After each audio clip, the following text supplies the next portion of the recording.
東北自動車道久喜インターその先上信越自動車道を通るルートです。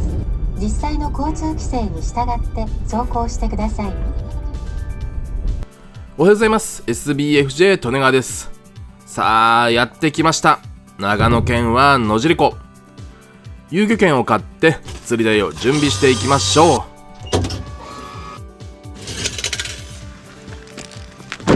本当はここで遊漁券を買って別の場所へ行くつもりだったんですが、長野県に住んでいる知り合いの黒岩さんという方がちょっと今日釣りできなくなっちゃったからよかったらここで釣りすると言っていただきまして、そうそうできるもんではないのでありがたくやらせていただくことにしました。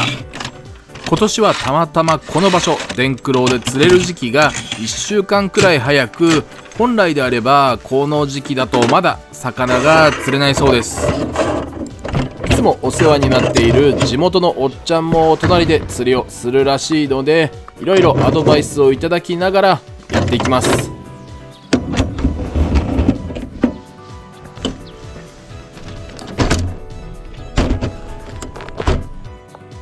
はい、釣り台の準備が終わりました。自販機で買えるのはいいですね。では残りの準備をしていきます。あそこ狙い。どっしり座り込んで残りの準備をしていきましょお借りしたボーダレス 25.5 尺で失礼いたします。う。用意していった仕掛けに 25.5 尺はないので26尺の仕掛けを少し詰めて使います。大型狙いのいわゆる3年2組と呼ばれるミチート3号ハリス2号の仕掛けですが、まだ魚が回ってくるまで時間が少しあるので回し振りの練習をします。今まで振ったことのある竿が24尺までだったのでまたちょっぴり違う感覚です。30分ちょい練習したところで餌作りをします。今回はバラグルでやっていくので、まずは団子餌新 B400cc ペレドーが 200cc に水を 200cc 入れてざっくり混ぜたところに新底 80cc 程度ネバフを 100cc 入れて全体をほぐすように混ぜたら、動画には残っていませんでしたが普通の粒線を 50cc そのままぶっこんで、またひたすらに餌がポロポロになるまでかき混ぜます。信州りんごサイダーをいただきます。道中東武湯の丸サービスエリアで買ってきました。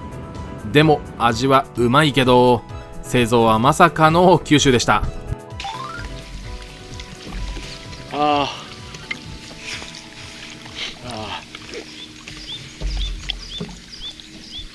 よし、じゃあよろしくお願いします。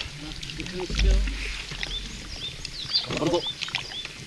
でかいの釣れます。怖え怖え。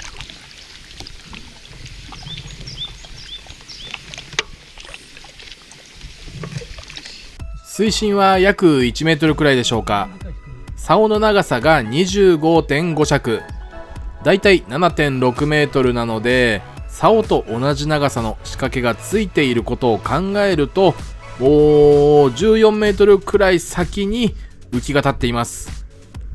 こうやってズームすると普通に見えますが、ついている浮きは直径10ミリ、長さ10センチ、長さっていうのはボディですね。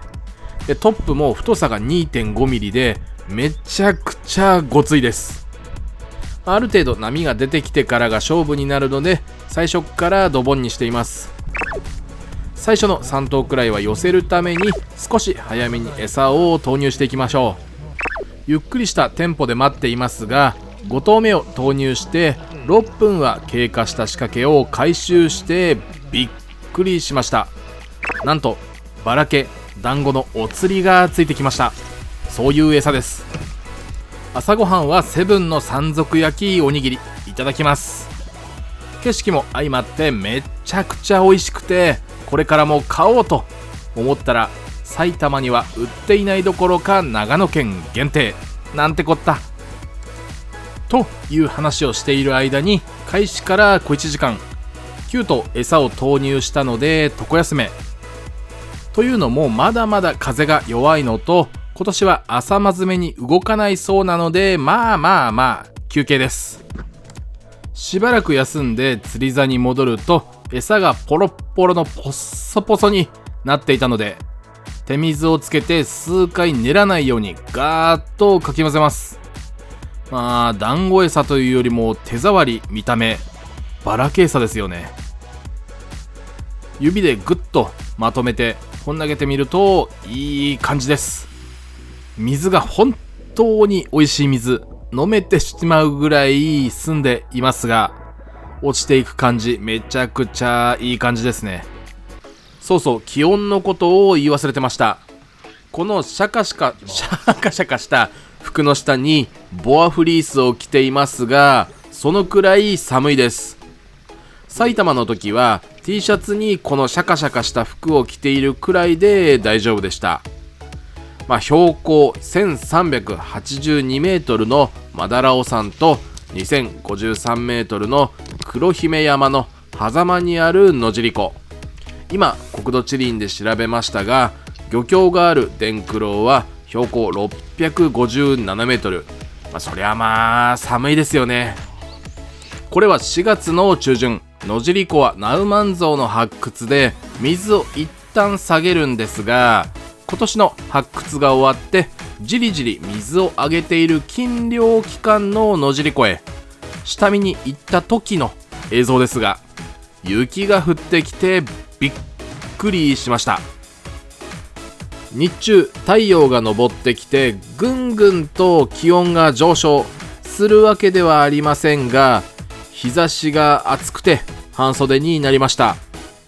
ただ日焼けで体力を奪われるのも嫌なので、上着を着て日焼け止めを塗りました。というのも 3,4 日野尻湖にいる予定なので、できる限り日焼けで体力を消耗したくありません。かといってパラソルを刺そうにも竿の長さが長く、もしそれが記録的な魚だった時、それを逃してパラソルのせいだったなんていうのは涙が出てきます。文句を言ったところで逃してしまった魚は帰ってきません。とりあえず 3,4 日いるので長丁場を覚悟していました。いました？そう、落ち着いてもいない頃、その時は突然やってきます。休憩明けからまた小1時間餌を投入したので、床休めでもしようかなんて話をしていた時でした。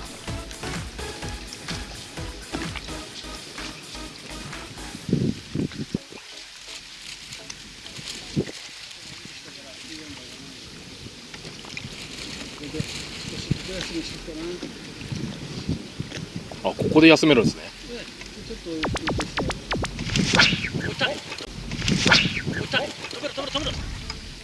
それじゃ残ったんちゃう。その溜めてればいいか、溜めてれば。はい。溜めてれば。ゆっくりね、ゆっくりね。それからね、起こしてくれば大丈夫。ここまで来てください。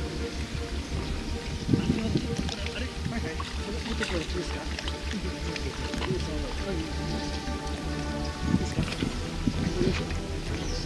こっち持ってきて。あら、ちっちゃ。それじゃーそれじゃーこっちゆっくりでゆっくりでいいからね、ゆっくりで。でも多分自己記録そうですね。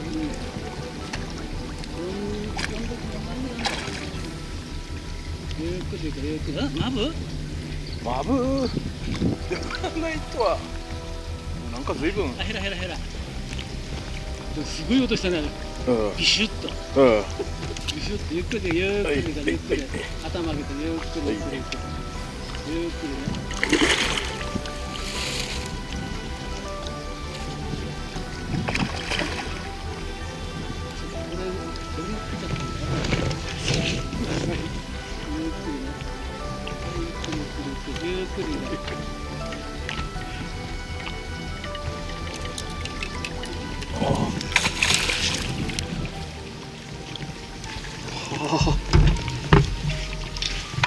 でもまあ、40ぐらいかもしれないよ。よかった。いやいやいや。タオルを濡らしてその下に敷いちゃって。はいはい。よいしょ。そうそうそう。これでいいのか。そうそうそう。これで。こんなそれですよ。はい。乗っけて。はい。あ、これゴムあるよ。あります？うん。あ目が覚めてビシッとね。気をつけて落とすからね。そうですね。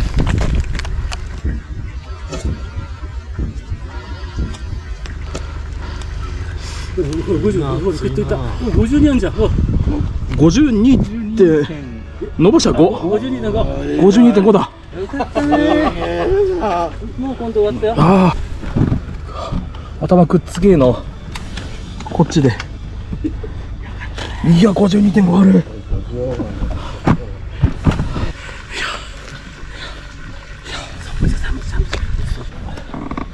このぐらい？もうちょっと上向きにカメラグッと動いちゃったんで。このぐらい？いや、あ、でも卵はやっぱ出ないですね。そう、食うやつは。うん、食わないから。あ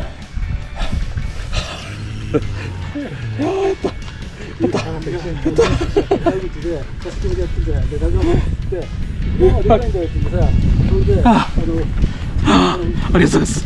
52.5。殺せ。よいしょ。よいしょ。ありがとうございます。ありがとうございます。ありがとうございます。ありがとうございます。video で見るとさ、でかくねえでしょ？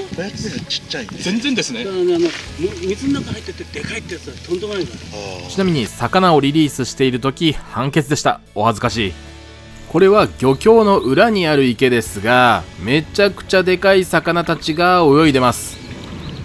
右下にひょっこりと出てくる魚だってそれなりのサイズのはずなんですが、尻尾までの長さ、魚の上下、いわゆる体高、全身の太さ、全てが違っていて全く違う魚に見えます。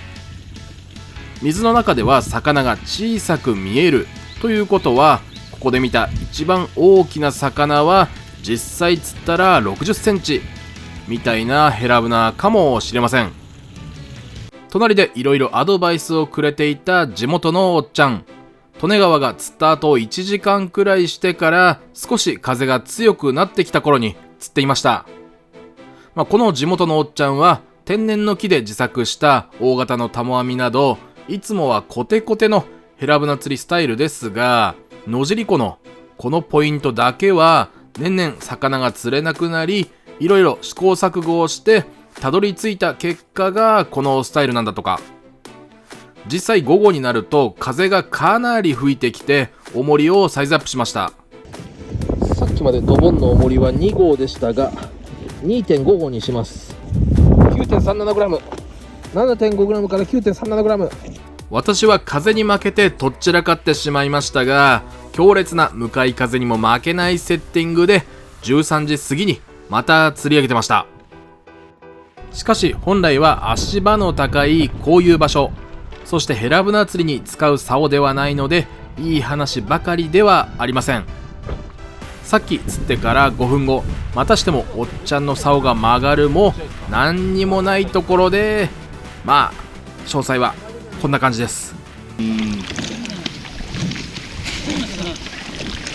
確かにかっこいいわ。こけた。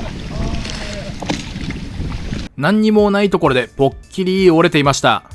とはいえおっちゃん用途的に無理に使ってるからなぁと、穂先、穂持ち、いわゆる1番2番は消耗品と割り切ってスペアを持ち歩いていたので、後ろで3分ちゃちゃっと竿を修理してました。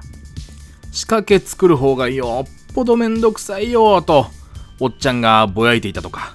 結局18時前まで竿を出していましたが、確か3時を過ぎた頃に動きが止まっちゃいました。パパッと片付けをして人生初の新潟県妙高市の甲風館温泉でお風呂だけいただいて晩ご飯。いい気分で野尻湖すぐ近くにある船宿吉野家で素泊まり4000円。安い。動画を転送しながら最高の気分でぐっすりおやすみなさい。網戸。はい、窓を開けておはようございます。野尻湖の朝焼け大変綺麗ですが、気温は氷点下に迫ろうという温度。寒すぎる。パパッと準備をして昨日と同じ餌を作ったらコンパクトタオルを給水してます。前日使った分は餌にかぶせてグルテンが乾かないよう保湿で使っております。餌を作った時の水なので手についた餌が溶けて濁ってました。失礼。ポロリと落としてしまいましたが、ほとんど汚れてなくてよかった。今日も山賊液を送っていきます。釣り座にどっかり座ってまずは日焼け止めをたっぷり塗ります。というのも1日目の日焼けが予想以上にすごくて、動画で見ても顔がこんがりと焼けています。すみません、こちらも1投目よろしくお願いします。よろしくお願いします。今日ももう一枚。もう1枚そうですね。じゃあ失礼します。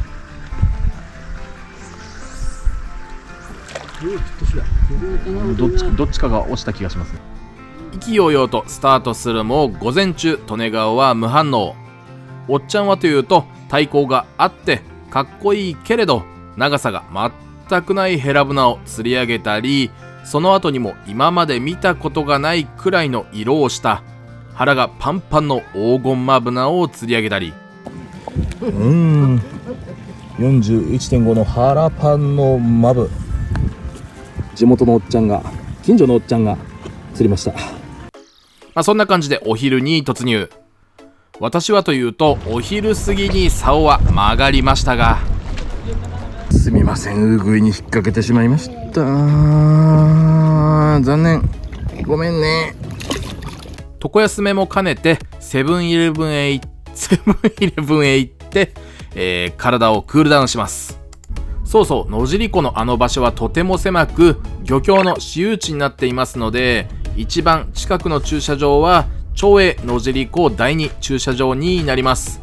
右腕に疲れが溜まってコントロールもほとんど効かなくなり、そのせいか夕方まで何もなくお片付け。竿を貸してくれた黒岩さんが寒さにやられながらも頑張っていました。ということで晩ご飯は野尻湖で採れたワカサギが食べられるお店、食堂一茶食堂にやってきました。ちなみに昨日は水曜日だったので定休日。ここに来てワカサギ定食を食べると思うじゃないですか。でも嫌ね、もうとんかつが食いたくて、揚げたてのサクサクしてるとんかつが食いたくて、ご飯も大盛りにしました。めちゃくちゃ美味しかったです。ただなんでワカサギを食べなかったかというと、雪が降った日下見をしに来たと言いましたが、その時すでにワカサギ定食を食べていたのです。唐揚げ定食と迷って単品注文できると気が回らずに両方頼んでしまいましたが、ギリギリ入りました。ただキャベツは残してしまいました。ごめんなさい。今回はキャベツも全て平らげました。そして旧ランドマーク妙高高原アルペンブリックスパの真っ黒な温泉に浸かって体の疲れをほぐしたら、船宿吉野家でぐっすり。桟橋前の事務所にステッカーを貼っていただきました。スモールの聖地にヘラブナのステッカーごめんなさい。ここからいろいろ撮った3日目4日目の動画、もろもろ順不動になります。もともと竿を出す場所の様子を見に行きましたが、魚っ気が全くなくてびっくりです。それにしても野尻湖の周回道路は場所によっては高低差がかなりあるのに、ガードレールもいよいよ落ちたらやばい場所にしかないし、木の種類も杉が多いので、花粉症アレルギーも持つ身としては恨みも相当ございますけども、めちゃくちゃいい雰囲気で本当に最高の、走っているだけで癒される道路です。その山を降りて野尻湖の麓が出てきましたが、これまた緑色が作ったようなエメラルドグリーンですが、色味は全く調整しておりません。やっぱり風が強くてすごく波立ってるのも雰囲気があります。埼玉にこういう雰囲気の湖はないので羨ましいですね。黒岩さんが持ってきてくれたどら焼きを食べていると、宮城でいろいろお世話になった三浦さんがヒット。このサイズがなんとも微妙で 49.5 センチでした。ですが3回ほど魚体をビチビチっと震わせていたので、それがなければ50センチは超えていたんじゃないかなという感じでした。というのはありますが、何にせよおめでとうございます。そしてお次は地元のおっちゃん。今年3枚目を釣ったと言っていた、50紙を3枚釣ったと言っていた気がするので、これがきっちり50センチあったので4枚目です。多分。おっちゃんの竿を貸してもらって利根川もやらせてもらいましたが、強風でも戦える理由が分かりました。めちゃくちゃ振りやすかったです。ですが一度当たりを見逃し、次の当たりでびっくり合わせをしたら竿が強いので道糸 3.5 号をぶっちぎってしまいました。今度は黒岩さんの竿をお借りしましたが、さっきと全く同じ長さ 9.5 メートルあるとは本当に思えません。一応念のために言っておきますが、竿を少しでも握るなら遊漁券を買いましょう。そしてこれがまたこの一頭で釣れちゃうんですよ。まさか釣れるなんて思っていなかったので、浮き用のカメラは用意していませんでした。なのでそれはダメだろうと言われても食ってたので許してください。三浦さんが超ズームをして撮ってくれました。前半で釣った 52.5 センチもこのかかり方です。